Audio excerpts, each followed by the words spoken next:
न किसी से कोई ईर्ष्या, न किसी से कोई ओढ़। मेरी अपनी है मंजिल, मेरी अपनी है दौड़। मैं हूं आपके साथ विनोद और चलो कुछ आज अच्छा सुनते हैं। एक जाट जो बहुत मेहनती आदमी था, वो अपने परिवार का पालन पोषण बहुत अच्छे से कर रहा था। उसके घर पे अचानक से साधु संत पहुंच जाते हैं।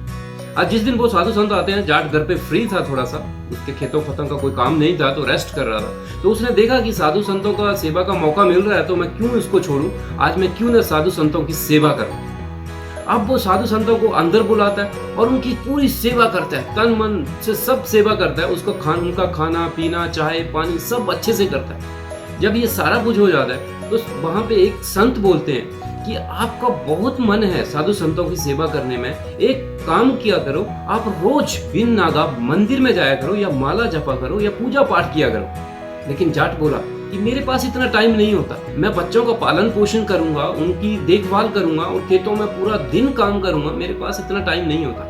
तो साधु संत बोले कि परमात्मा भगवान की सेवा के लिए, उनकी भक्ति के लिए कोई टाइम की जरूरत नहीं है। जब भी आपको मन करे तब उनकी सेवा कर लिया करो, लेकिन नियमानुसार आपको रोज करना है।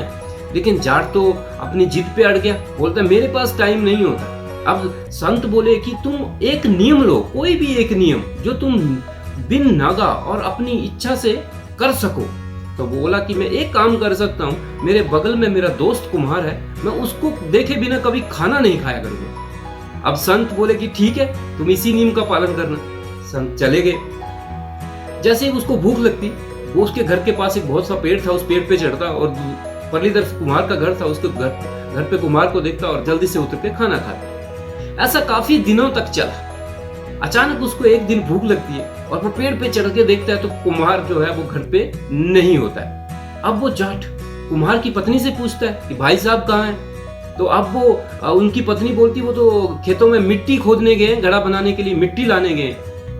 तो वो उसको भूख लगती, जल्दी से पेड़ से उतरता है और भागता हुआ जाता है। तो कुम्हार जहाँ पे मिट्टी खोद रहा था, उसको असरपियों से भरा हुआ एक घड़ा मिलता है जिसमें हीरे जवाहरात होते हैं। अब कुम्हार को जल्दी से वो जब मिलता है तो एकदम से हैरान हो जाता है और वो देखता है कि कोई देख तो नहीं रहा मेरे को।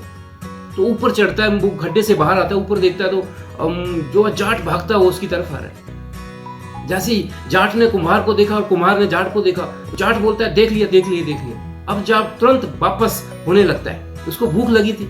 अब कुम्हार डर गया कि जाट ने देख लिया, अब वो सबको बताएगा तो हंगामा हो जाएगा, गड़बड़ हो जाएगी। अब जो कुम्हार जाट की तरफ भाग गया। जब जाट खाना खाने के लिए घर पे बैठा तो कुम्हार ने बोला बताना मत किसी को। तो जाट बोलता है मैंने देख लिया। अब कुम्हार डर गया, सहम गया। अब वो बोलता है कि एक काम करते हैं, ये जो असरबियों का मुझे घड़ा मिला है उसको हम आधा आधा कर लेते हैं। अब जाट चौंक जाता है और वो देखता है कि ये तो मेरे को पता भी नहीं।